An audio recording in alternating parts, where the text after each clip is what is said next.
Bien, buenos días nuevamente. Vamos a iniciar la clase de hoy, 24 de junio, el mero día de San Juan.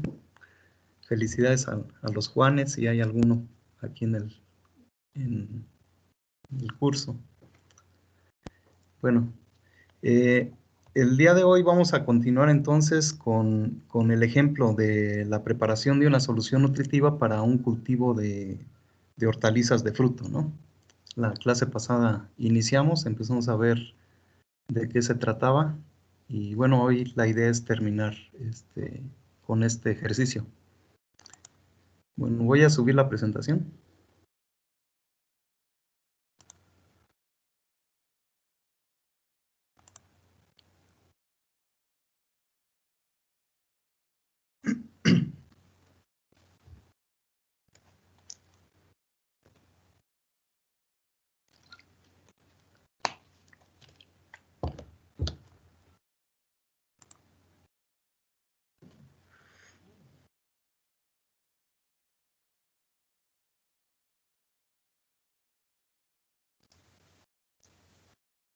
Bien, me dicen si ya la ven, por favor. Ya, profe. Sí, profe. Ok. Bueno, entonces decíamos para cultivos de fruto. Los cultivos de fruto, como saben, pues tienen una demanda alta, ¿no? de nutrición. Y generalmente lo que incorporamos en una solución nutritiva incluso puede ser un poquito más arriba, ¿no? de lo que en realidad la planta necesita. ¿Se acuerdan que vimos la curva esa de extracción, que había una parte de consumo de lujo, ¿no?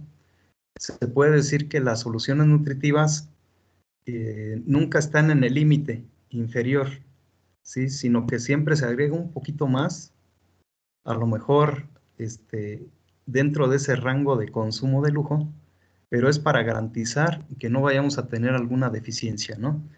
Debido a que, bueno, la inversión en este tipo de cultivos es muy alta y pues el riesgo, si nos vamos a la parte mínima donde la planta puede alcanzar el máximo rendimiento, a lo mejor por ahorrarnos algunos pesos, pues perdemos más, ¿no? Entonces, generalmente están un poquito sobrevaloradas, digamos, ¿no? Las soluciones nutritivas. Bien. Entonces, bueno, esto ya lo habíamos visto, vamos a dar un recordatorio rápido. Decíamos que los elementos que necesita, que vamos a proveer, pues van a ser estos, ¿no? Los que están aquí a la izquierda en rojo, ¿sí? Nitrógeno, fósforo, potasio, calcio, magnesio y azufre como macronutrientes. Hierro, manganeso, cobre, zinc, boro, molibdeno y cloro no los agregamos, pero los otros sí, ¿no? O sea, estamos agregando 6 macros y 5 micros. Bien, las cantidades van a estar definidas en función del cultivo. ¿Sí? Por ejemplo, aquí decimos 180 partes por millón, es lo que demandan cultivos como el jitomate, como el pimiento. Podemos aumentarla un poco más, pero digamos esta está más o menos en un buen nivel. Digamos el nitrógeno, podríamos catalogarlo para este tipo de hortalizas entre 150 y 200 partes por millón. Entonces estamos en un valor intermedio, ¿no? El fósforo normalmente van desde 40 hasta 60. Entonces para este tipo de hortalizas, aquí la recomendación es un poquito más de la media, ¿no? O sea, sería en el rango superior. De potasio 250, sí es un valor para todo este tipo de hortalizas, es el valor normal, digamos, ¿no? 250. Potasio se pueden agregar entre 200 a 250. Calcio, entre 200 y 250 también, partes por millón. Aquí estamos agregando 220. Magnesio, podemos agregar entre 45 y 55. Tenemos aquí un rango medio. Azufre, decíamos que este es muy flexible. Podemos agregar como mínimo 100 y como máximo nos podemos ir hasta 1000, ¿no? Sin que haya algún problema. Aunque aquí les decía que en ocasiones algunas empresas sí dicen, no, nosotros no agregamos nunca más de 200, porque ya hemos visto que por ahí ocasiona, perdón, algún otro problemita, ¿no? Con los otros elementos, el azufre lo absorbe la planta en forma de sulfato, que es un anión. Entonces, si aplicamos mucho de ese anión, puede haber entonces antagonismo con algún otro anión, por ejemplo, nitrato. Entonces, hay que tener cuidado, ¿no? No es eso que a veces decimos que tiene un amplio rango, habría que tener una consideración, ¿no? Hierro, manganeso, cobre, boro y zinc son los micros que incorporamos. Hay otros como el molibdeno, como el cloro, incluso el cloro algunas personas lo llegan a catalogar también como macro, ¿sí? Pero bueno, normalmente la cantidad que se aplica no es muy alta, entonces puede estar aquí abajo, ¿no? Pero en ocasiones el agua, como es el caso, tiene cloro. Entonces, pues ya si el agua tiene, pues ya no es necesario que lo incorporemos. Los valores, digamos que una planta tolera sin que cause problemas son abajo de 100 partes por millón. Pero en ocasiones en el agua tenemos más de 100, ¿sí? Entre cloro, entre sodio, ¿sí? Cuando estos dos combinados suman más de 100, decíamos que necesitamos entonces contrarrestarlos, ¿no? Porque pueden ocasionar algunos problemas con los demás elementos. Bueno, todo parte de un análisis de agua. Decíamos que es necesario, ya veíamos las conveniencias que tiene, ¿no? El tener un análisis de agua y sobre todo porque así ya no vamos tan... ¿Quién sabe qué pueda pasar si uso esta agua, ¿no? Ya tenemos la certeza de que puede tener algunos elementos benéficos, como varios de aquí. También puede tener algunos que no son tan benéficos, como en este caso el cloro y el sodio. Sí, pero si ven juntos, no llegan a más de 50 partes por millón, por lo tanto no afectan a los cultivos y en ocasiones a algunos de ellos hasta se pueden beneficiar, ¿no? De este elemento.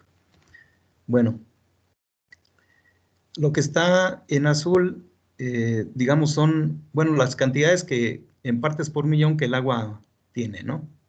Aquí, por ejemplo, sulfatos sí tiene una cantidad considerable, porque decíamos que el azufre iba a estar a más de 200 partes por millón, entonces el agua ya de por sí sola ya trae 74, o sea, ya trae más de un tercio, ¿no? De lo que íbamos a aplicar. También tiene nitratos, pero son muy poquitos, aún así lo descontamos de los 180, descontamos 2 partes por millón. Y lo que vamos entonces a aplicar con fertilizantes van a ser 178, ¿no? Decíamos. Y así, lo que nos dé el agua, de potasio, de calcio y de magnesio, se descuenta al valor que nosotros definimos, ¿no? Al valor rojo.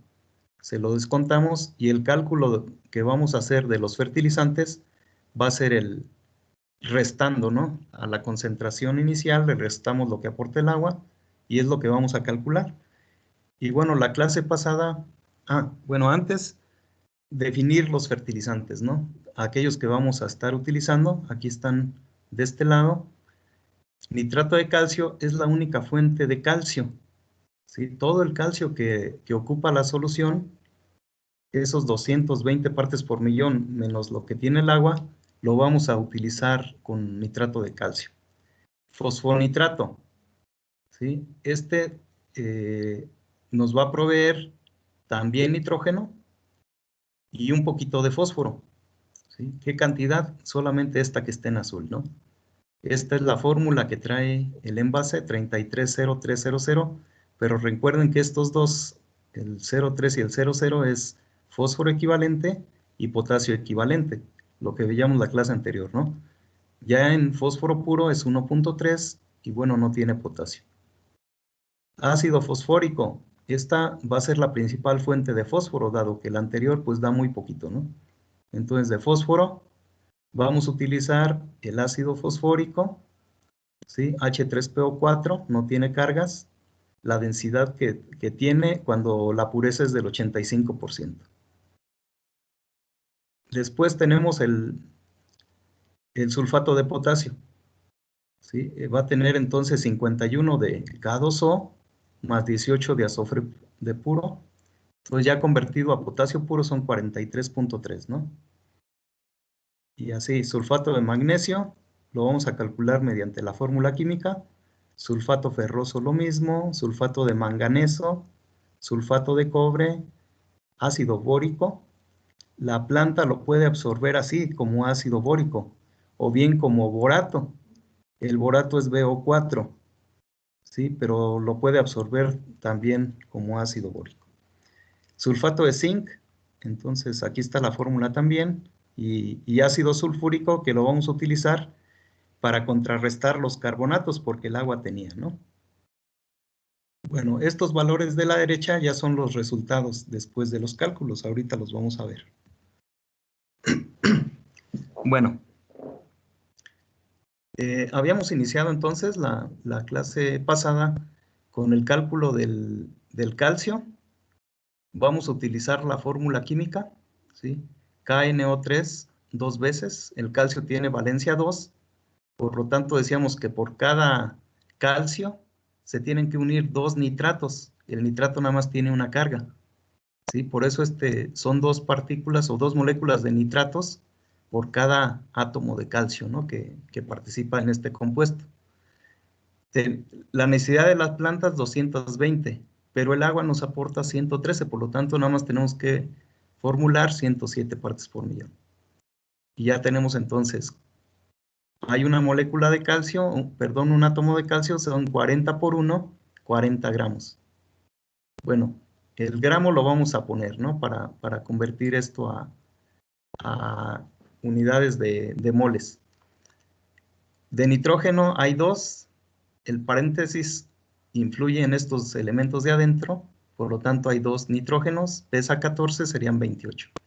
Y de oxígenos hay 3 por 2, son 6, decíamos, ¿no? 16 por 6, 96. Peso molecular del nitrato de calcio, 164 gramos. Y aquí la relación la hicimos de esta forma. 164 gramos del fertilizante tienen 40 gramos de calcio, ¿no?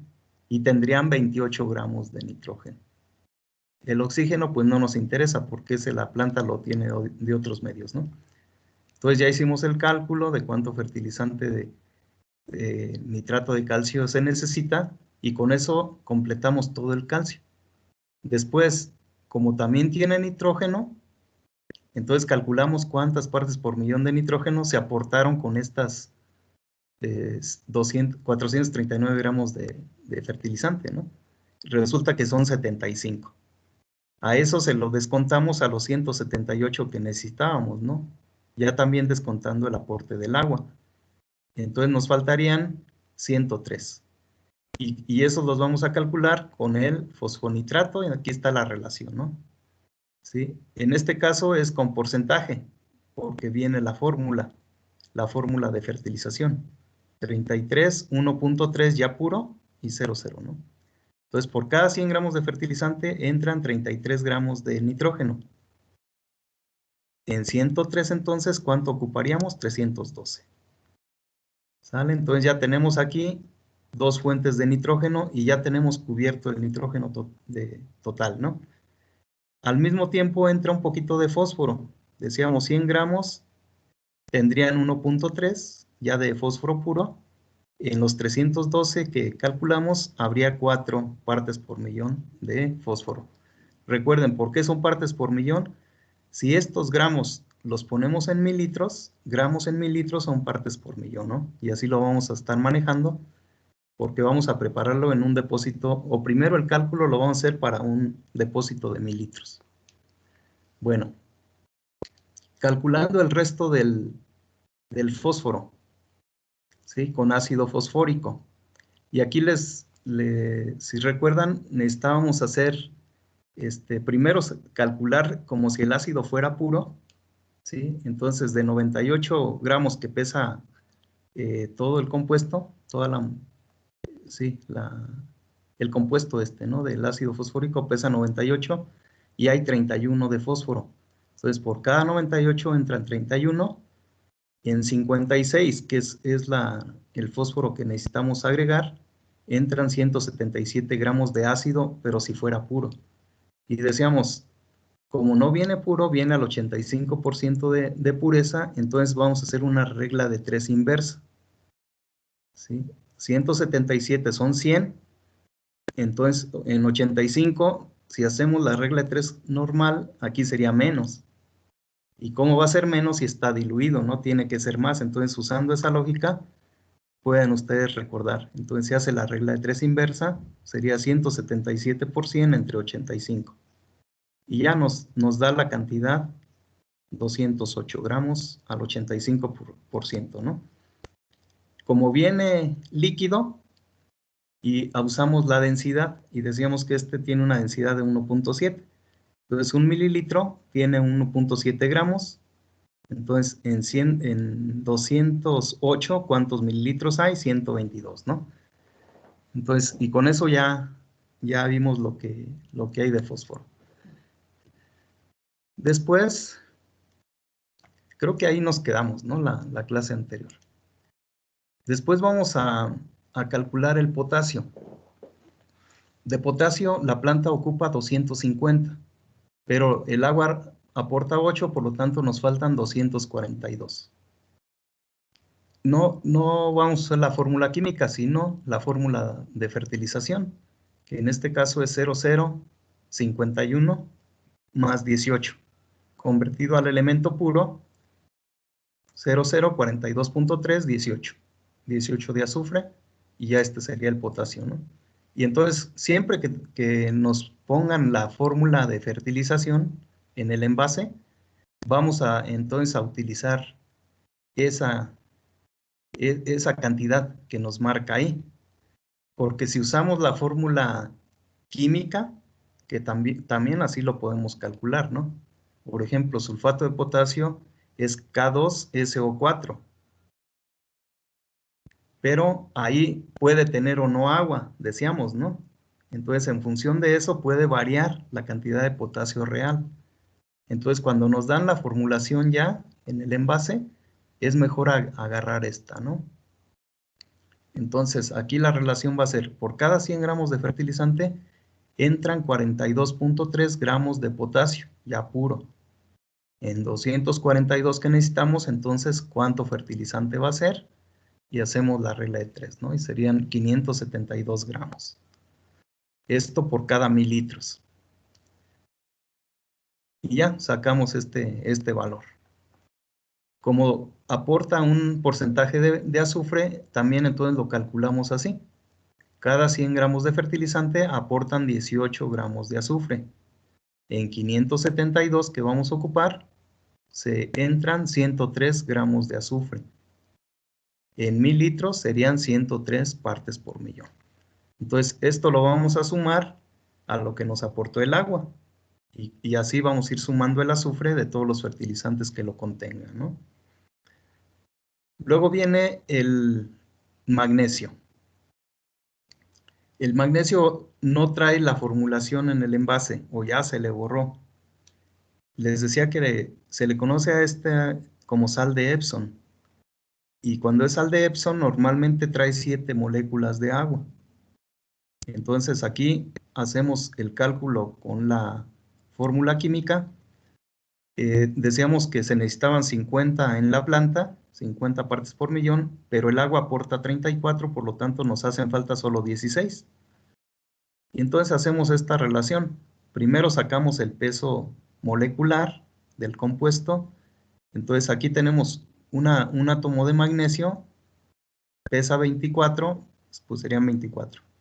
De azufre tenemos un átomo también a más y pesa 32. De hidrógenos, bueno, de oxígenos primero, hay 4 de este lado, más 7 del agua, ¿no? 4 más 7, 11. Y pesa 16, 176. Y de hidrógenos, pues sería 7 por 2, ¿no? 14. Pesa 1, serían 14. Hacemos la suma, 246 gramos de 1 mol, digamos, de este compuesto, ¿no? Y entonces hacemos la relación como lo hicimos ahí en el ejemplo anterior con el nitrato de calcio, ¿no? Entonces, Por cada 246 gramos de fertilizante van a entrar 24 gramos de magnesio. Como necesitamos 16, pues serían 164 gramos de fertilizante por cada 1000 litros. ¿Sale? Entonces, pues ya tenemos magnesio, también es la única fuente. Pero aquí también aporta azufre, incluso aporta más azufre que magnesio, si se dan cuenta, ¿no? Entonces, ¿cuánto azufre entró? Por cada 246 gramos de fertilizante, entran 32, ¿no? La sacamos de la relación de acá abajo. Entran 32 de azufre. Entonces, en 164 que calculamos, ¿cuánto azufre se aporta? 21.3. Lo redondeamos a 21, ¿no? Eso hay que agregarlo a 103 y hay que sumarlo a lo que aporta el agua. Y entonces vamos a ir teniendo ya la cantidad de azufre. No sé si haya alguna pregunta hasta aquí.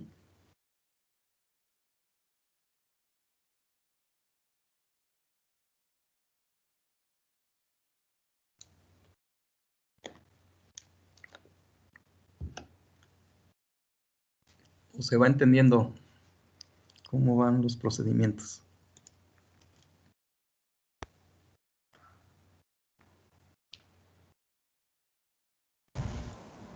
Sí, profe, hasta el momento todo claro. Ok, sale pues, entonces seguimos. Bueno, vamos a calcular ahora los micronutrientes. Vamos a iniciar con el que la planta ocupa en un poquito mayor cantidad, ¿no? Que es el hierro.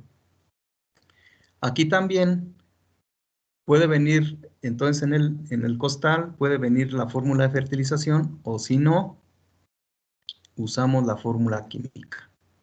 Normalmente el sulfato ferroso tiene 7 moléculas de agua, ¿sí?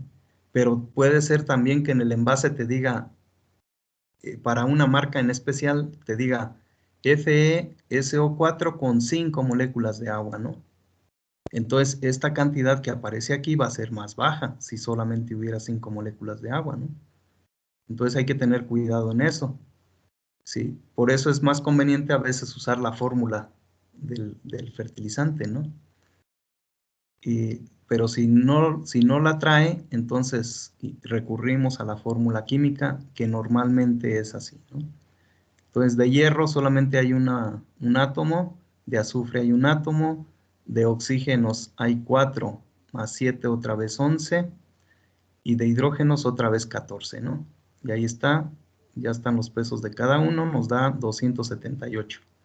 Y entonces procedemos el cálculo de esta forma, 278 del fertilizante traen 56 de hierro. Entonces, en 4 que necesitamos, se necesitan en total 19.8 gramos de fertilizante. Lo podemos redondear a 20 gramos, ¿no? Va a subir aquí un poquitito, en lugar de 4 va a ser 4.1, ¿no? Algo así. Bueno. Y también tiene un poquito de azufre, ¿sí? Tiene un poco menos. Si, por ejemplo, aquí hay 4 gramos de hierro, el hierro pesa 56. Entonces, un poquito más de la mitad, pues sería azufre. Si estamos agregando 4 partes, pues sería aproximadamente 2, ¿no? Un poquito más de 2. Entonces, normalmente, pues ya estas sumas de estos azufres que contienen, porque casi todos los micros son sulfatos, pero como el que se agrega un poquito más es el sulfato de hierro, entonces nos aporta generalmente la mitad, ¿no? Si aquí le ponemos 3 de hierro, el de azufre van a ser 1.5, 1.6, ¿no? Aproximadamente la mitad. Entonces, pero bueno, lo podemos calcular también de esta forma. 278 tiene 32 en 20, que calculamos cuánto entra, 2.3. Y esto también lo sumamos a los azufres y ya. Ya después, ya los siguientes ya van a tener mucha menor cantidad, por lo tanto, ya no los vamos a sumar hasta el ácido sulfúrico. Manganeso. Igual vamos a utilizar la fórmula química, ¿sí? Este trae 4 moléculas de agua. El manganeso pesa 55. ¿sí? Son parecidos todos estos al hierro, ¿no? Están por ahí juntos en la tabla periódica. El azufre, oxígeno, en este caso hay 4 más 4 son 8, e hidrógenos también 8. 2,23 el peso molecular, ¿no? Y procedemos de la misma forma. 2,23 tienen 55 de manganeso. En 2 que necesita la planta se ocupan 8 gramos, 8.1. Decíamos, ahí ya no vamos a calcular el azufre. Sí, pues va a ser aproximadamente una parte por millón, ¿no? Si de repente ustedes quisieran, sí, pues también es un poquito más de la mitad. Entonces, si calculamos 2, de azufre entraría 1, ¿no? Luego, cálculo del cobre, también con la fórmula, que es esta. Q4 con 5 moléculas de agua. Entonces, cobre hay 1, azufre hay 1, hay 4 más 5, 9 oxígenos, y 5 por 2, 10 hidrógenos. 250 el peso molecular. Procedemos de la misma forma. 250 tiene 64, ¿sí? En 1 gramo, que es lo que vamos a aplicar en la solución, se ocupan 3.9. Podemos redondear a 4 gramos de fertilizante. Boro. Bueno, de boro nada más vamos a poner una parte por millón. Vamos a usar, decíamos, de fertilizante el ácido bórico. El ácido bórico viene en presentación sólida, ¿sí? Es como una sal. Entonces, y la planta lo absorbe así, ¿no? Como ácido bórico. Nada más que pierde un hidrógeno para que la planta lo absorba, ¿no? Tiene 62 es su peso, ¿no? El boro que nos interesa pesa 11. Sí, hay 3 hidrógenos, hay 3 oxígenos. 62 gramos pesa el compuesto. 62 tienen 11 de boro. En 1 gramo hay 5.6 gramos del fertilizante, ¿no? Y ya los otros elementos no nos interesan, entonces solamente es para el boro. Zinc, necesitamos 0.5 partes por millón. También normalmente trae 7 moléculas de agua, ¿no? Entonces otra vez, zinc pesa 65, ¿sí? El cobre pesa 64, andan por ahí juntos, ¿no? Luego azufre hay 1, y ya lo demás oxígenos, hay 7 más 4, 11, y de hidrógenos 7 por 2, 14. 287 tienen 65 de zinc, entonces en 0.5 habrá 2.2 gramos de fertilizante.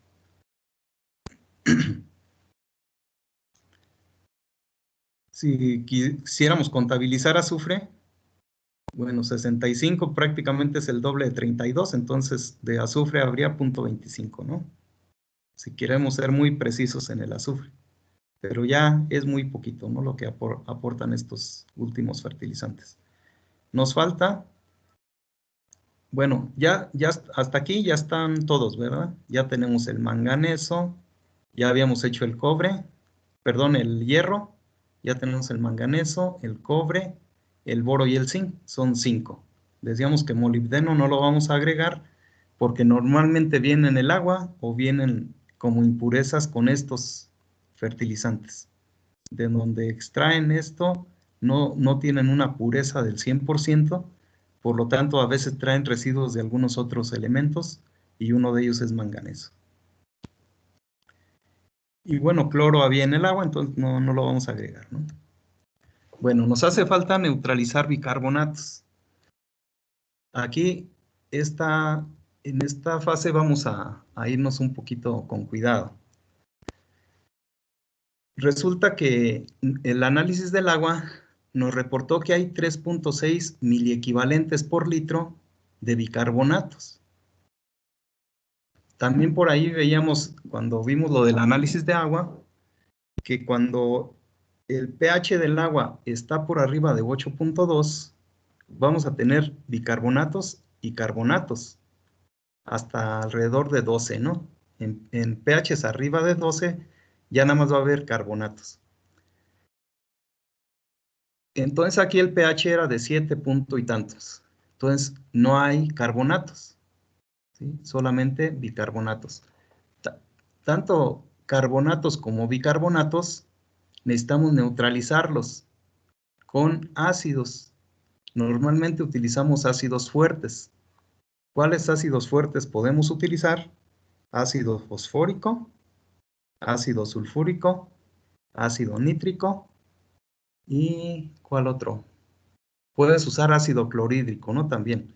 Pero de cloro no nos conviene, ¿no? Porque elevaríamos entonces la concentración de cloro y ya arriba de 100 ya nos es perjudicial. Entonces, normalmente se utilizan algunos de los tres. En este caso, si se acuerdan, usamos ácido fosfórico. Entonces, esa cantidad de ácido fosfórico que utilizamos como fuente de fósforo también nos va a contrarrestar parte de estos bicarbonatos que tiene el agua. Entonces nos va a bajar el pH. Entonces aquí vamos a hacer, por eso pusimos este ejemplo donde usamos el ácido fosfórico, pero vamos a ver que la cantidad que neutraliza no es la totalidad de los ácidos, de los bicarbonatos que tenemos. Nos va a neutralizar solamente una parte. Y entonces tenemos que agregar otro ácido que sería el sulfúrico para que nos neutralice si queremos el 100% de los bicarbonatos. Pero ahorita también les voy a dar unas consideraciones. Bueno, primero, vamos a usar entonces 177 gramos de ácido fosfórico, ¿no? El peso molecular, decíamos, del ácido fosfórico es 98, ¿sí? Y nosotros agregamos 177 gramos del ácido fosfórico al 100% antes de que de hacer el cálculo diluido, ¿no? Entonces, el ácido fosfórico tiene una característica peculiar, ¿sí? Se disocia, ¿sí? Aquí tenemos el ácido fosfórico, decíamos, tiene una molécula de fosfato y tiene 3 hidrógenos. Recuerden que los fosfatos tienen 3 rayitas, ¿sí? Entonces, para que quede neutro, esas 3 rayitas se tienen que unir 3 hidrógenos. Y el ácido fosfórico entonces ya queda sin cargas, ¿vale? Esta queda sin carga. ¿Sí? Para que la planta pueda absorber el fosfato, debe tener carga, porque se acuerdan que vimos que tienen que tener carga para que la planta los pueda absorber, tanto los radicales como los iones, ¿vale? En este caso, entonces, cuando tú empiezas a disolver el ácido en agua, este va a tener esta característica. Y pierde un hidrógeno y sigue sigue unidas 2 hidrógenos al grupo fosfato. Y aquí va a aparecer ya una carga, ¿no? Al perder un hidrógeno, este aparece con una carga. Entonces la planta lo puede absorber así. Después, este H2PO4 otra vez se disocia, pierde un hidrógeno y ahora queda con 2 cargas acá. ¿Sale? Queda otra vez el grupo fosfato con un hidrógeno y 2 cargas. Después, eh, este se vuelve a disociar y ya queda separado el grupo fosfato con 3 cargas y el hidrógeno se separa, ¿no? Entonces, esto se le conoce como disociación y es de 1 a 1. Entonces, para hacer el cálculo, ¿sí? En miliequivalentes, porque aquí estamos hablando de miliequivalentes, no vamos a tomar en cuenta las 2 o 3 valencias que tendría el grupo fosfato. ¿Sí? ¿Por qué? Porque no se disocia al mismo tiempo. O sea, no se separan los iones hidrógeno de una sola vez, sino de uno en uno. Por lo tanto, ¿sí? Al sacar un equivalente químico de ácido fosfórico, Recuerden que es el peso molecular dividido entre el número de valencias. En este caso, no vamos a poner 3. Y esto bueno, lo tenemos que recordar, porque ahorita vamos a ver el ejemplo con el sulfúrico, y ese sí tenemos que dividirlo entre 2. ¿Sí? En este caso no, por esta situación natural que ocurre, ¿no? Con este compuesto.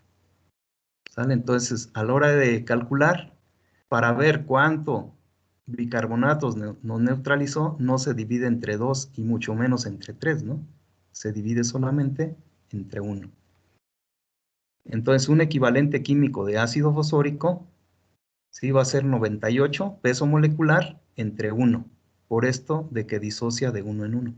Y entonces nos da 98 gramos, queda igual, ¿no? Entonces, si un equivalente químico son 98 gramos por litro, un miliequivalente, pues va a ser igual, ¿no? 98 miligramos. Aquí estamos dividiendo entre 1000, ¿sí? Equivalente, dividimos entre 1000 y nos da miliequivalentes. 98 gramos, más bien lo convertimos, ¿no? A miligramos, un valor 1000 veces más chico, ¿no? Aquí ya lo hicimos, un valor 1000 veces más chico, y aquí también es un valor 1000 veces más chico. Por lo tanto, queda igual. Un miliequivalente es igual a 98 miligramos. Y entonces, si esto lo ponemos en mililitros, pues serían 98 partes por millón. Ok. Bueno, no sé si haya alguna pregunta de esto.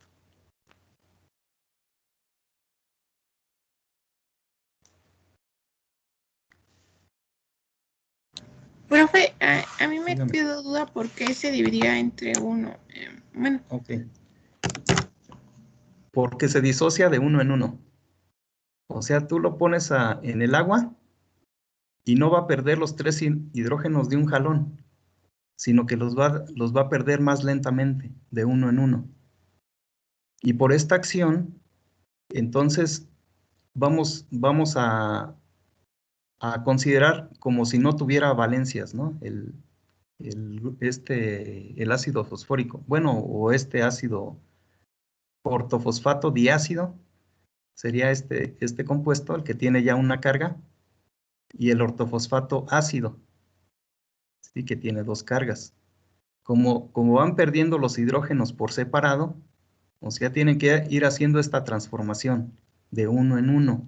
Y por esta situación, aquí no se pone 2 valencias, ¿sí? Aquí se divide entre 1 el peso molecular para convertirlo en peso equivalente, ¿no? Entonces, ese es el único caso que sucede así. O sea, por ahí alguien se dio cuenta de que este ácido pues no es tan potente, digamos, por esta situación, ¿sí? Entonces, un miliequivalente químico es igual que una solución normal, que uno normal. Uno molar, más bien es una normal, es igual que uno molar, ¿sí? Aquí dividimos entre 1. Y por lo tanto, para formar un miliequivalente se necesitan los mismos 98 gramos. Ahorita vamos a ver con el ácido sulfúrico que es distinto, ¿no? Entonces, por esa situación se divide entre 1, por esta disociación. Eso es lo que tenemos que se nos grabe, ¿no? Ahí en nuestra cabecita, que la disociación del ácido fosfórico es de 1 a 1. Y vamos a ver que con el sulfúrico que no es así, que es diferente. Entonces, un miliequivalente de ácido fosfórico sería 98 gramos en mililitros, ¿sí? Entonces, como agregamos 177 gramos del ácido puro, aquí vamos a agarrar el valor puro, ¿sí? Nos van a neutralizar 1.8 miliequivalentes ¿de qué? De carbonatos o bicarbonatos en este caso, ¿no? ¿Sí? Es decir, si un miliequivalente tiene 98 gramos en mililitros, 177 gramos en mililitros, que fue lo que calculamos que vamos a aportar para completar el fósforo, nos van a aportar o equivalen a 1.8 miliequivalentes. ¿Cuántos miliequivalentes neutralizan de bicarbonatos? 1.8. O sea que de 3.6, con el ácido fosfórico que utilizamos al hacer la solución nutritiva, estamos neutralizando ya la mitad, ¿no?, de estos compuestos. Ok, entonces nos hace falta neutralizar pues la otra mitad, 1.8. Y para eso vamos a utilizar el ácido sulfúrico, ¿sí? Esto nos va a aumentar un poco el azufre, nada más, ¿no? Y vean, por eso hizo mucho énfasis en esto, ¿no? En que el ácido fosfórico se disocia de uno en uno. Resulta que el ácido sulfúrico se disocia todo. Desde la primera vez que entra en contacto con el agua, los dos hidrógenos se separan del grupo fosfato. Entonces, alguien se dio cuenta de esto, pues algún químico, ¿no? Y pues ya, por eso es que un equivalente, en el caso del ácido fosfórico, ¿sí?, es mayor la cantidad que forma un miliequivalente, la cantidad en gramos. Y en este caso, por la disociación de 2 en 2, aquí sí un equivalente químico va a ser 98 entre 2. Recuerden, peso molecular. Porque resulta que el peso molecular del ácido sulfúrico también es 98, igual que el ácido fosfórico. Sí, es una casualidad. Entonces, ácido sulfúrico, vean, el azufre, 32. Oxígenos hay 4 y pesa 16. ¿Cuánto es 32 por 16? No, más bien 4, ¿no? Hay 4, no es cierto. 32, a ver, ahora ya hasta me revolví. El oxígeno pesa 16 y ¿cuántas moléculas hay? 4. 16 por 4, 64. Más 32 del azufre, ¿sí? A ver, 64 más 32, 96. E hidrógenos hay 2, sería 98. El peso molecular del ácido sulfúrico es el mismo que del ácido fosfórico. Entonces, aquí sí vamos a dividir entre el número de valencias que tiene el grupo fosfato, que son 2. Entonces, un equivalente químico va a ser 98 sobre 2. Y esto es 49 gramos. ¿Qué significa esto? Que con menos cantidad de ácido tenemos un equivalente. Y en el caso del fosfórico necesitamos los 98 gramos, es decir, el doble. ¿Sí? Entonces, ¿cuál ácido de estos neutraliza mejor? Pues el sulfúrico. Y entonces, por esa situación, en la mayoría de las empresas prefieren neutralizar los carbonatos o bicarbonatos con ácido sulfúrico que con ácido fosfórico. Se necesita menos cantidad, ¿no? Y el costo, pues debe ser más o menos parecido de estos ácidos, ¿no? Entonces es mucho más eficiente el ácido sulfúrico. Entonces, esto ya transformado a 1000 equivalentes, pues siguen siendo 49. Aquí está mal, aquí está debe ser entre 2, ¿no? 98 entre 2, 49. Entonces, un miliequivalente de ácido sulfúrico equivale a 49 gramos en 1000 litros del ácido, ¿no? Entonces, y hacemos esta regla de 3. Si un miliequivalente tiene 49 gramos en 1000 litros, entonces para neutralizar 1.8 miliequivalentes, se necesitarían 88.2 gramos de ácido sulfúrico en los 1000 litros. Y de esta forma, neutralizamos ya todos los bicarbonatos que venían en el agua.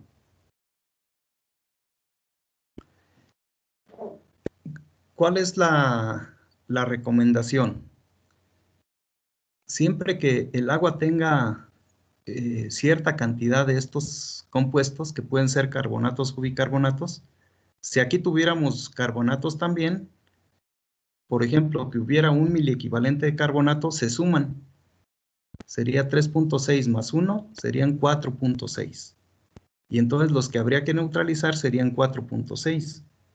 Pero yo les recomiendo que nunca neutralicen el 100%. ¿Por qué? Porque en ocasiones el pH es un parámetro que no está tan fácil, ¿cómo les digo? Puede caer de un nivel a otro, de una unidad a otra, puede caer estrepitosamente. Es decir, si a la hora que tú agregas el ácido y quieres neutralizar el 100% de los carbonatos presentes en esa agua, pero si te pasas con digamos, a lo mejor no con 1 mililitro, ¿no? Pero sí con 5 mililitros. Por ahí llegaste un poco borracho o crudo y se te fue tantito la mano, ¿no? En la probeta, entonces le agregaste 10 más o 5 más. Eso, en lugar de bajarte el pH al rango que necesitamos, que puede ser de 5,5 a 6,5, te lo puede bajar a 5. Y a lo mejor pues ya no es tan conveniente. Sí, entonces no neutralicemos el 100% de los bicarbonatos, dejemos un margencito. Por ejemplo, aquí podríamos neutralizar 3 y dejamos ese punto 6 de colchón, por si nos equivocamos tantito al momento de vaciar el ácido, que no se nos baje el pH más allá de donde necesitamos, ¿no? Esa es la sugerencia. Bueno, estos 88.2 gramos de ácido sulfúrico va a ser con la pureza al 100, ¿sí? Entonces, igual que acá, cuando calculamos del ácido fosfórico, era con la pureza al 100, ¿sí? Por eso aquí el valor eran 177 gramos, que fue el primer valor que sacamos cuando hicimos la conversión, ¿no?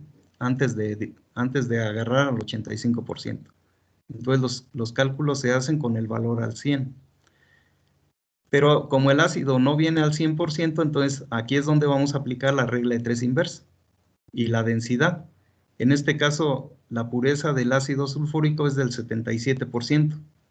A nivel de campo o para invernadero es la pureza más alta que se tiene, 77%. Y la densidad, en este caso, también es similar a la del ácido fosfórico, 1.7 gramos.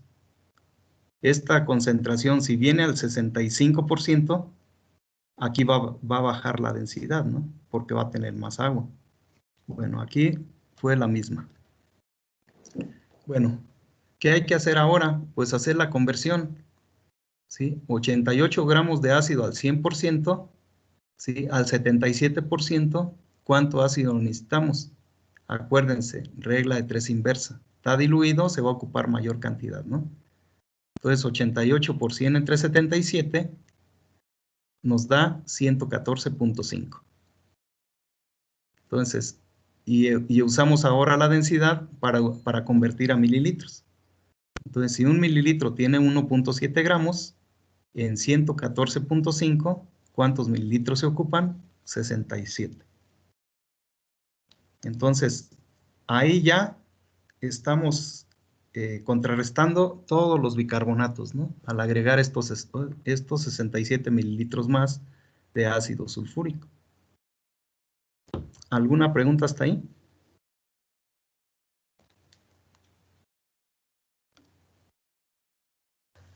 Profesor, Dígame. yo, bueno, quisiera saber si me puede decir cuál es el principio químico por el que no es lo mismo, digamos, que se liberen al mismo tiempo las dos cargas bueno, eh, los dos H's, Ajá. que los tres H's en diferente momento. Es que eso no me quedó claro, bueno, no sé. Ok. Bueno. No, bueno, para serte sincero, no sé, químicamente qué sea lo que sucede, ¿no? Sí, a lo mejor me hace falta leer un poquito o buscar cuál es la razón científica por lo cual esto es así. Eh, pero así sucede en la práctica. O sea, si, por ejemplo, el ácido fosfórico, aquí vemos, ¿sí? Al perder un hidrógeno, ¿sí? Se convierte en ácido en ortofosfato diácido, decíamos, ¿no? Pierde otro hidrógeno y se convierte en ortofosfato ácido, nada más con un hidrógeno. Entonces, de esta forma, ¿sí? Tendríamos entonces que dividir entre 2. ¿Sí? El grupo fosfato, incluso ya sin cargas, tiene 3. Entonces, de hecho, tendríamos que dividir entre 3, 98 entre 3. Y entonces la cantidad que va a quedar aquí, pues van a ser casi 33, ¿no? Sí, un poquito menos de 33. Si hiciéramos ese procedimiento, quiere decir que si este ácido disociara todo al mismo tiempo, ocuparíamos menos que el ácido sulfúrico y pues nos saldría más económico. Pero debido a esta situación, ¿sí? Que disocia de 1 a 1, ¿sí? Ya no es así y se divide entonces entre 1. Quiere decir que ocupamos más cantidad de ácido para hacer el mismo efecto. Entonces por ahí debe haber algún trabajo, ¿no? O alguna investigación donde se comprobó esto, pues, de que no tiene el mismo efecto, ¿no? Al comparar uno con el otro, agregando la misma cantidad, porque casualmente el peso molecular es el mismo. Entonces ahí, si les toca, por ejemplo, trabajar en algo, en alguna empresa de estas o irse a su estancia en eso, hagan la prueba. Si por ahí tienen los 2 ácidos, entonces agreguen la misma cantidad a una agua que ustedes saben que tiene carbonatos o bicarbonatos, y midan el pH, o aunque no lo tenga, ¿no? Aunque tenga muy poquito. Si tiene un pH de neutro, por ejemplo, le agregan ácido, digamos 10 mililitros a 1 litro. No es mucho eso. Tendrían que agregarle 1 mililitro. O a lo mejor a 10 litros, ¿no? Y luego ya esperan a que pasen unos 20 minutos, lo disocian bien, lo revuelven bien, esperan unos 20 minutos y le miden otra vez el pH. Y van a ver en cuál de los dos baja más se nota más lo que baja, ¿no? Les digo, científicamente yo no sé cuál sea el fundamento, ¿no? No lo he leído, pues. Profesor, gracias. Okay. Bueno. Ok. Faltaba entonces aquí calcular cuánto azufre se aporta, ¿no? En el proceso. Sí, entonces, en 88 gramos, aquí tenemos que usar el valor puro. ¿Sí? Los 88 gramos de ácido al 100%, ¿no? Entonces, y nos vamos con la fórmula química. Aquí está la fórmula química, ¿no? Lo que hace ratito andaba batallando. Son 64 de los oxígenos, 32 y 2, 98. Luego, entonces, 98 gramos de ácido tienen 32 gramos de azufre, entonces 88, que fue lo que calculamos al 100%, tendría 28.7, 29. Entonces, esos 29 se los sumamos a los que nos aportó el sulfato de potasio, a los que nos aportó el sulfato de magnesio, a lo que nos aportó el sulfato ferroso y a lo que nos aportó el agua. Y esa suma tiene que andar, digamos, por lo menos arriba de 100. En este caso da como 180, algo así me acuerdo. Ok. Bueno, podemos estimar la conductividad eléctrica de las sales o con base en las sales que nosotros disolvimos.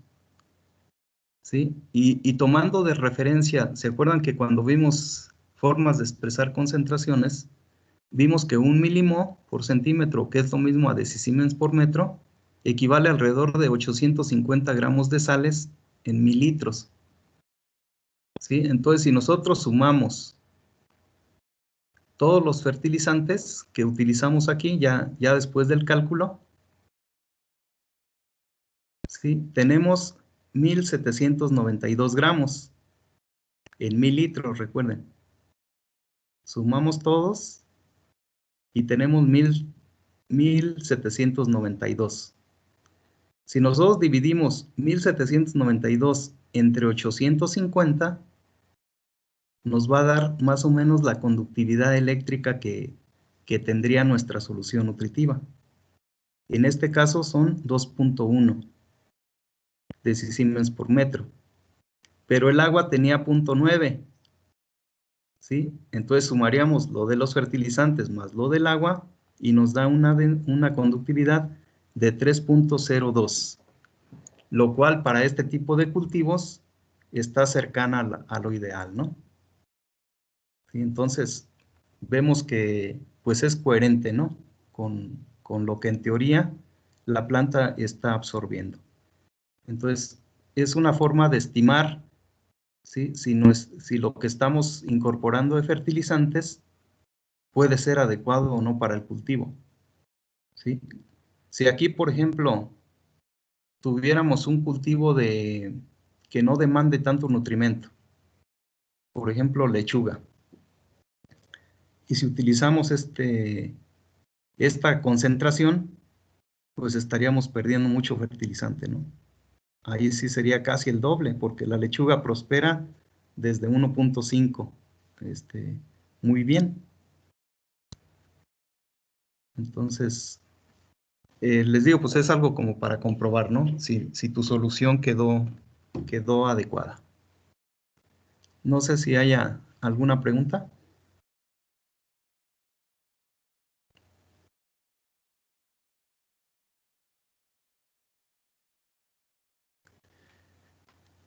Bueno, de aquí les comentaba la clase pasada, les voy a poner una tarea, ¿sí? Con varios ejercicios. Son 10 problemitas, ¿no? Con varios incisos que hay que resolver.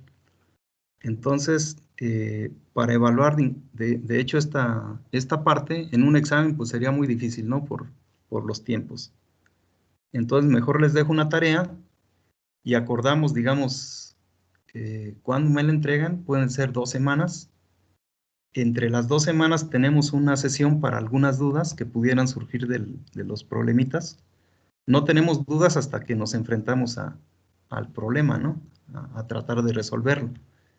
Entonces, vamos a hacer una sesión extraordinaria para esas dudas que pudieran surgir.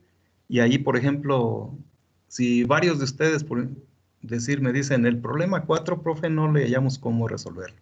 Y lo resolvemos, ¿no? Aquí en una sesión. Aunque sea un poquito lento, pues porque no lo voy a tener preparado, ¿sí? Tendría yo las respuestas, pero no digamos en PowerPoint para proyectárselos. O a lo mejor las pudiera hacer en una hojita, ¿no? Así de rápido. Bueno, vamos entonces a ver otro ejercicio.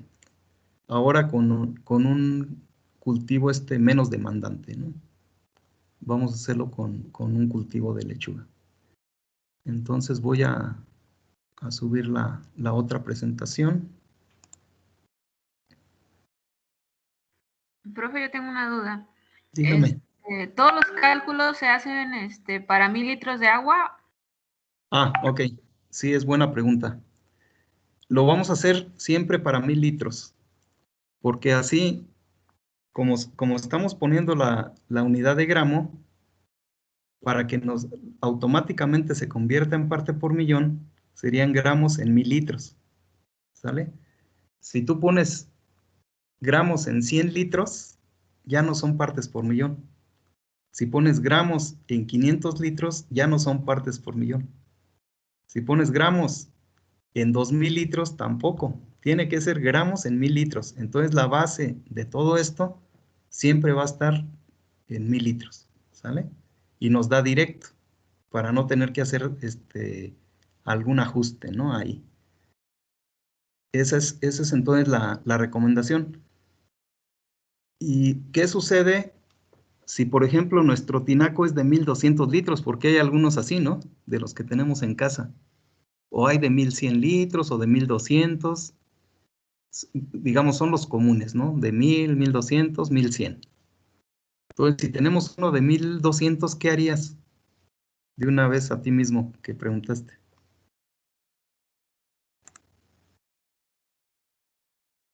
Si ya tienes los gramos que ocupan en 1000 litros, ¿cómo le haces para saber cuántos gramos ocupas en 1200?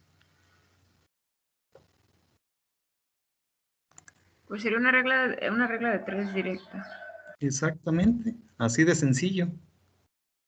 Entonces, si tienes, por ejemplo, 550 gramos en 1000 litros, ¿cuántos gramos en 1200?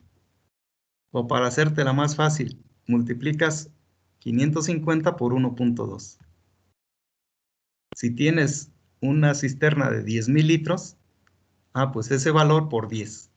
Si es de 30,000 litros, por 30. Si es de 500 litros, por 0.5. Si es de 750, por 0.75. Entonces siempre vamos a hacer el cálculo con base en 1000. ¿Sí? Eso que quede guardadito ahí en la cabeza. ¿Vale? Sí, profe, gracias. Sí, de nada. Bueno, vamos entonces a ver el otro ejemplo.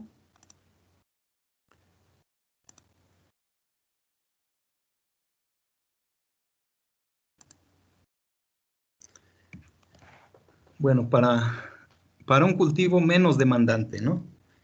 En invernadero, recuerden, generalmente los cultivos, al menos en México, los cultivos que se utilizan más bajo invernadero, pues son en este orden. Jitomate, ¿sí? Es el principal. Yo creo como el 70% de la producción bajo invernadero es con jitomate. En ocasiones más, hasta el 80% en algunos años. Después tenemos pimiento. Después tenemos pepino. Y después entran hortalizas ya como estas, como las lechugas, hortalizas de hoja. O en ocasiones incluso hay lugares donde se cultivan aromáticas, medicinales, también bajo estructuras de protección. Entonces aquí vamos a ver un cultivo ya no tan demandante, ¿no? Porque finalmente aquí la parte comestible pues es la hoja, ¿sí? Entonces no nos interesa que haya tallo leñoso, ¿sí? Ya cuando se empieza a formar el tallo leñoso es porque ya va a florear. Entonces la cosecha pues tiene que ser mucho antes, ¿no? Entonces, para cultivos como lechuga, la demanda de los nutrimentos no va a ser tan grande, ¿no?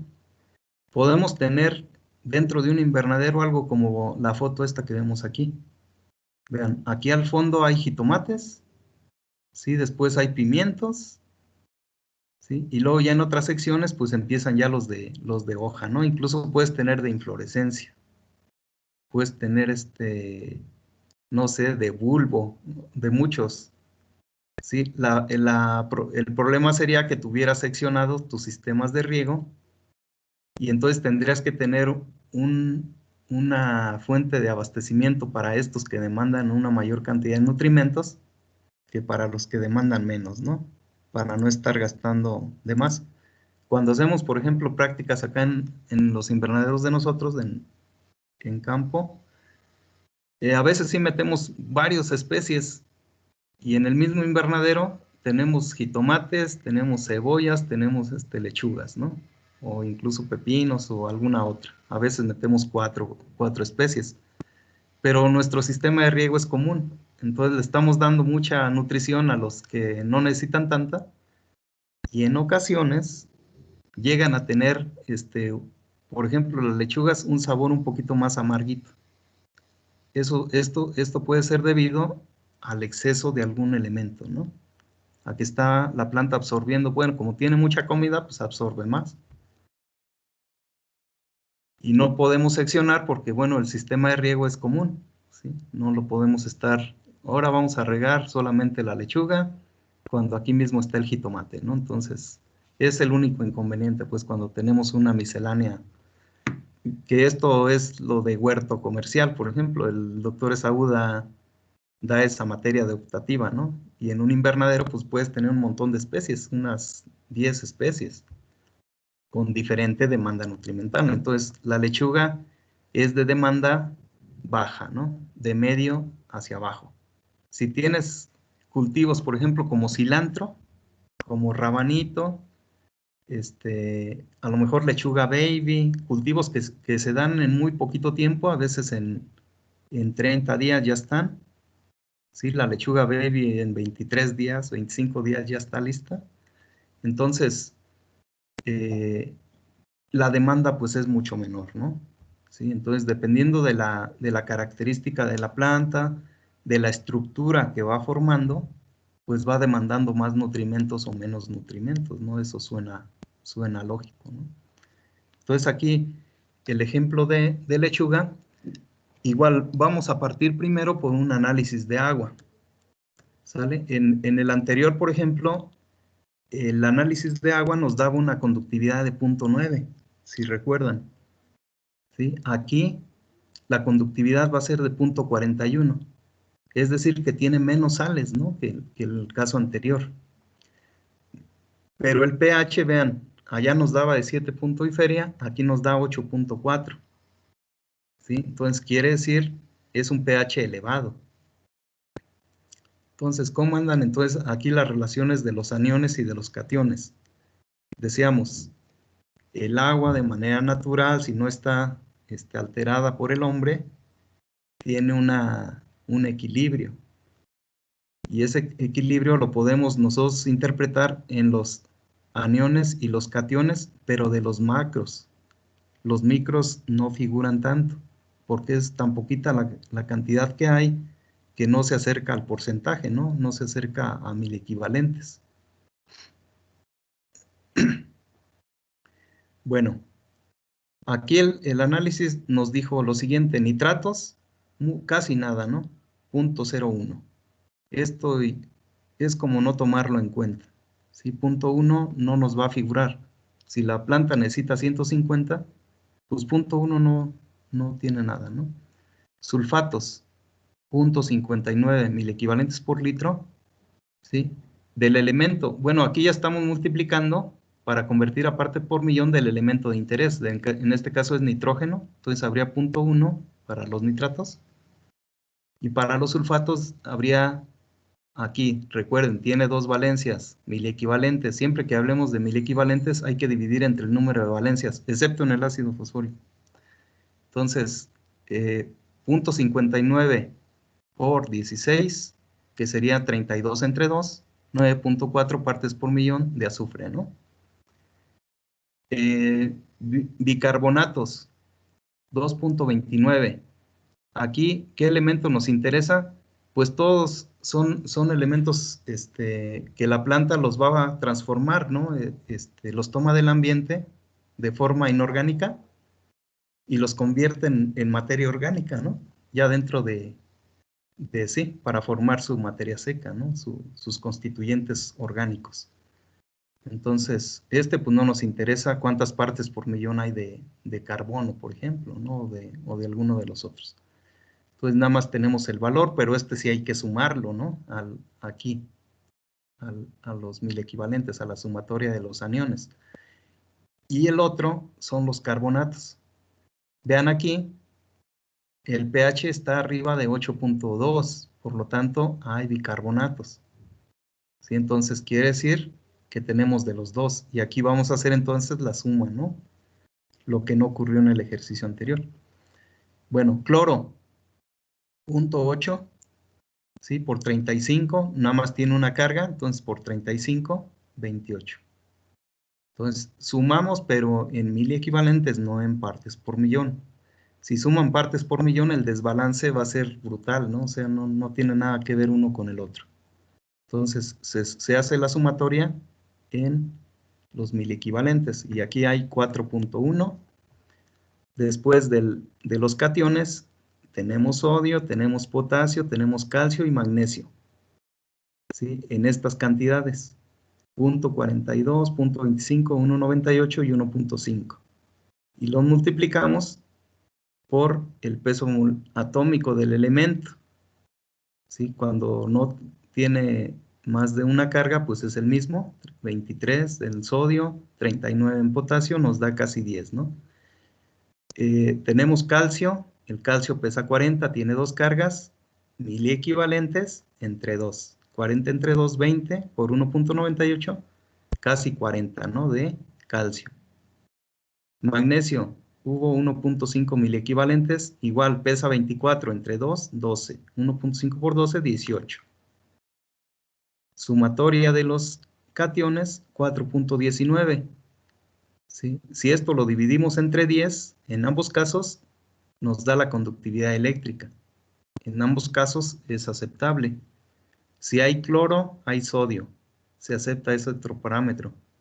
Si hay carbonatos y bicarbonatos, el pH arriba de 8.2. ¿Sí? Entonces, ¿hay un equilibrio entre aniones y cationes? Pues sí. ¿Sí? Está equilibrada la cantidad, ¿no? Entonces, el potasio hay menos de 1, los nitratos y los fosfatos tienden a 0, pues aquí ni siquiera nos reportaron fosfatos. Entonces, es un análisis confiable, congruente, ¿sí? Y que podemos validar, ¿no? Entonces, lo que está aquí en azulito, bueno, o también el sodio, como no lo agregamos, lo que está en azulito, lo vamos a descontar otra vez a lo que la planta necesita. ¿Qué es lo que la planta necesita en este ejemplo? Vean, nitratos, 100. ¿Sale? Ahorita lo verde no le hagan mucho caso, porque son los cálculos de los fertilizantes que vamos a estar aportando, ¿no? Fósforo, 35. ¿Se acuerdan que en pimiento aquí andaba en 180, ¿no? Algo así. Un valor de 180 en el nitrógeno. En el fósforo andaba en 60, me parece. ¿Sí? Entonces estamos reduciendo un buen porcentaje por el cultivo del que se trata. El potasio, ¿sí? A la mitad prácticamente. El agua nos aporta potasio, entonces aquí lo que va en azul es en aporte del agua.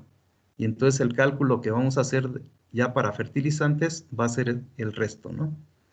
Pues lo mismo para el calcio. El calcio ocupábamos 230, me parece que estaba en el ejercicio anterior, pues sería la mitad ahora. El magnesio ocupábamos, creo que estaba 55, ahora 30. Y el azufre estaba arriba de 200, pues ahora con que esté arriba de 80 ya es suficiente. Y el agua nos aporta 9 además.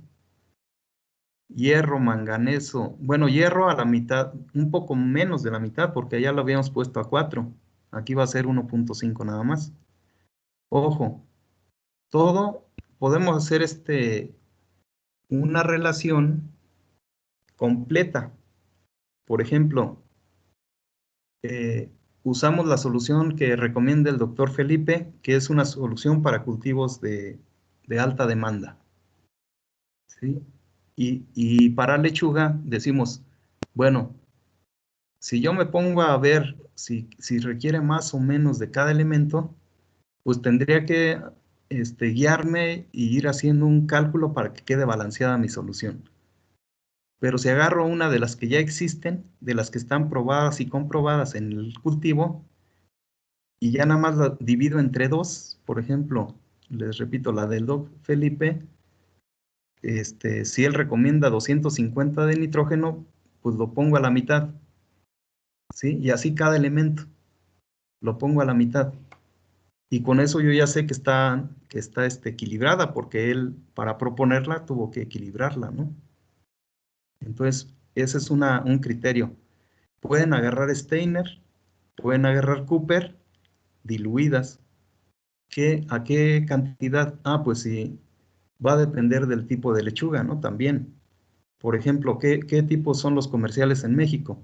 Ah, pues puede ser la tipo iceberg o la que le conocemos como romanita, sí, que forma mucha hoja, más compacta. Aunque esa que creen bajo invernadero, no se forman tan bien así las capitas queda un poco más dispersa, ¿no? Debe ser, yo creo, por el calorcito que haya dentro del invernadero.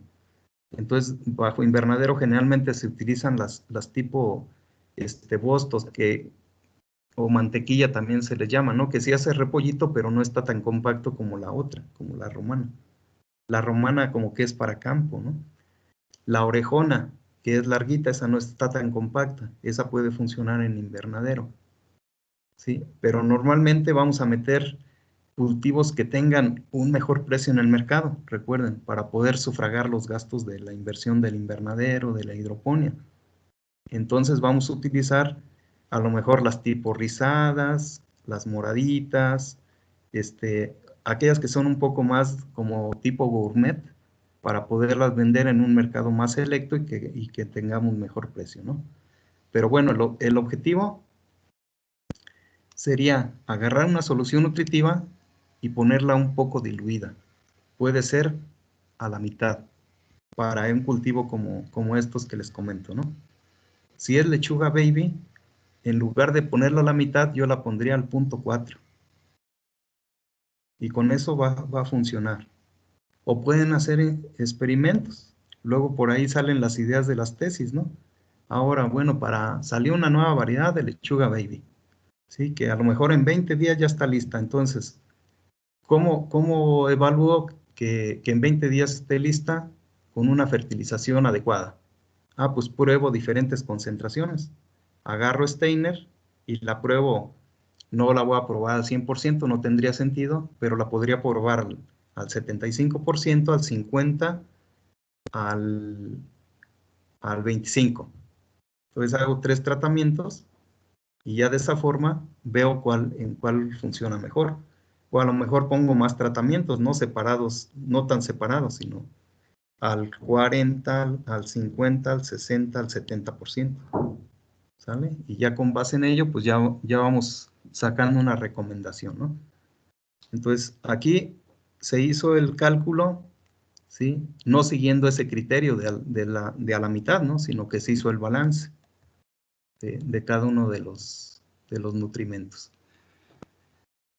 Ok, después seguimos con cuáles fertilizantes vamos a utilizar. ¿Sí? Ese es el siguiente paso, ¿no? Antes de proceder a calcular. Nitrato de calcio. Generalmente la fuente de calcio va a ser nitrato de calcio. ¿Sí? Vamos a utilizar triple 20. ¿Sí? Bueno, el nitrato de calcio nos está dando también nitrógeno. ¿Sí? Nos da 26.5 de KO, de óxido de calcio. Ya transformado a calcio puro, 18.9, nitrógeno pasa al 100, ¿no? Entonces 15.500 más 18.9, aquí lo podemos redondear a 19. Luego triple 20, serían 20 de P2O5, 20 de K2O, ya transformado al elemento puro es lo azul. ¿Sí? El fosfato monopotásico, ¿sí? 20.7 de fósforo ya puro y 28.2 de potasio ya puro. Sulfato de potasio, ¿sí? 43.3 y 18, ¿no? De azufre. Sulfato de magnesio, ahí está. ¿Sí? Tiene, pues nada más magnesio, pero óxido de magnesio y 12 de azufre. Entonces 9.9 ya convertido a magnesio puro y 12 de azufre. Y luego ácido sulfúrico. Como ahora tenemos pH más alto, pues necesitamos usar el ácido que sea más potente. Y sería el ácido sulfúrico. Aquí, si se dan cuenta, no hay ácido fosfórico como fuente de fósforo. Todo el fósforo se va a proveer por medio del triple 20. Entonces aquí no va a haber un efecto de que el ácido fosfórico baje algo el pH, porque no lo vamos a utilizar. El pH lo tenemos que neutralizar o bajar con puro ácido sulfúrico, ¿no? Pureza 77% y densidad 1.7. Okay. ¿Cuánto tiempo nos quedan? Bueno, ya casi, unos 5 minutitos. Bueno, no sé si tengan una duda hasta aquí. Profe, solo para confirmar, en el análisis de agua, la sumatoria de aniones y cationes es en miliequivalentes, ¿verdad? Así es. Ok. ¿Está? El laboratorio nos va a entregar resultados en miliequivalentes por litro. Algunos, pues ya nos entregan también ya cuántas partes por millón del elemento de interés hay, pero en ocasiones no. Entonces también por eso es importante pues saber cómo transformar miliequivalentes a partes por millón, ¿no? Y en ocasiones no son miliequivalentes. Puede haber laboratorios donde te entreguen milimoles. Y los milimoles no es lo mismo que miliequivalentes, recuerden, porque en los milimoles no se divide entre el número de valencias, ¿no?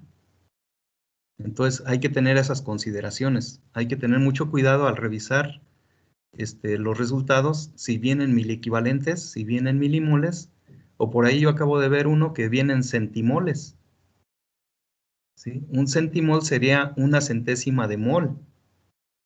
Y entonces ahí ya nos meten otra dinámica, ¿no? No van a poder hacer la multiplicación así como lo hemos hecho en los ejercicios estos.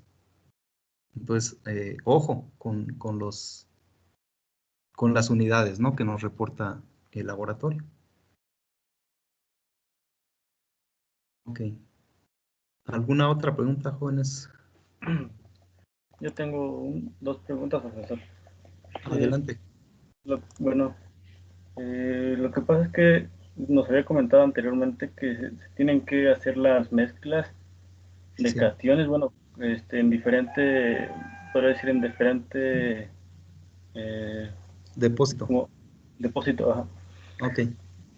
Pero el riego, bueno, a la hora de hacer el riego, ¿se pueden hacer juntos o se pueden hacer, digamos, seguidos, así, digamos, después de 5 minutos de haber terminado un riego, se puede hacer el otro riego o qué tiempo tiene que esperar para poder hacer el siguiente riego? Sí. Bueno, mire, cuando utilizamos nosotros soluciones madre o soluciones concentrada, es cuando no podemos mezclar los fertilizantes, ¿no? Esa parte la vamos a ver en la siguiente sesión, cómo preparar soluciones madre. Ahí es donde no podemos mezclar unos fertilizantes con otros, porque como está tan alta la concentración y el espacio no es muy ancho, no es muy grande, por lo regular es un tinaco igual de 1000 litros, ¿no? Cuando tenemos esa situación, entonces es cuando el calcio no lo podemos juntar con otros elementos. En estas soluciones que estamos viendo nosotros, el procedimiento se los iba a explicar ahora que terminemos el ejercicio, pero bueno, se los comento así de rápido. Si tienes un depósito de 1000 litros, disuelves en una cubeta normal de esas de 20 litros, ahí vas disolviendo cada uno de los fertilizantes. Como estamos hablando de como 600 gramos, ¿no? Ahorita en el cálculo de algunos de ellos. 600 gramos lo diluyes allí en la cubeta y se va a diluir bien. Ya diluido, lo vacías al tambo. Y ahí va a estar mezclándose con los otros. ¿Qué tanta agua debe tener el tambo? La mitad o 3/4. Y así vas a ir vaciando uno por uno de los fertilizantes. Todos los micros los puedes agregar juntos, por ejemplo. ¿Sí? Entonces vas disolviéndolos y ya disueltos los viertes al depósito. Y de ese depósito al final le das una movida a todo, o hay lugares donde ya tienen una bombita que agita, entonces se mezcla bien y después de que ya esté bien mezclado, digamos, dejas reposar 5 minutos y ya lo puedes meter al riego. Ahí no vas a tener problemas. El problema puede suceder cuando tenemos soluciones concentradas, ¿no? Pero ese es el tema que va a seguir después de que acabemos de ver esto de lechuga. ¿Y cuál era tu otra pregunta? Bueno, es que estaba comentando a un amigo Sí. que le habían comentado algo sobre un desionizador magnético. No sé si usted ha escuchado algo acerca de eso. Sí. Hay algunas empresas, sí tiene algo que ver digamos, el uso de algún mecanismo electrónico, o en este caso magnetismo, porque acuérdate que lo que estamos agregando nosotros son moléculas. Cuando son, por ejemplo, fosfato es una molécula con carga, ¿no? El sulfato también, el nitrato también, el amonio también, y hay otros que son iones, potasio, cloro, calcio, magnesio, son iones con carga, todos tienen carga. ¿Qué sucede si, por ejemplo, tú le pones un magnetismo, ¿sí? A la hora que pasas esa agua a través o cercano ahí a ese imán, por ejemplo, ¿no? Como que magnetizas, ¿sí? Magnetizas, digamos, esos iones, como que los haces más activos. al pasar por ese lugarcito, ¿no? Aquí a nosotros nos han venido a ofrecer equipos de esos, ¿no? Para instalar ahí con los sistemas de riego. Y puede ser que sí haya un efecto, no, de hecho había una intención de hacer un trabajo de investigación. Por ahí creo el maestro José Cudberto, el de ecología, como colabora con nosotros, él tenía inquietud de hacer algo de eso. Y comprobar científicamente si hay algún efecto. No, perdone, el doctor Efraín, que en paz descanse. Él era el que iba a hacer una tesis de eso. Y bueno, finalmente, pues no se concretó, se vino luego lo de la pandemia y ya no se pudo. Pero, digamos así, sí hay un efecto, ¿no? Sí puede haber un efecto, suena lógico, ¿no? Porque estás hablando de cargas en los elementos. Y las plantas los absorben con cargas. Si tú los pones a agitar esos elementos al pasar por un imán, pues van a estar más activos, ¿no? Y puede ser que la planta los aproveche mejor. Ese sería el razonamiento lógico, ¿no? Que pudiera existir en esos equipos. Y yo creo algo hay de eso, por eso los recomiendan las empresas, ¿no? Que los fabrican. Sí, profesor, muchas gracias. Ok. Bueno, pues seguimos entonces el martes. Por hoy aquí lo dejamos. Sí, pues hay que seguirle porque ustedes tenemos otras actividades también, ¿no?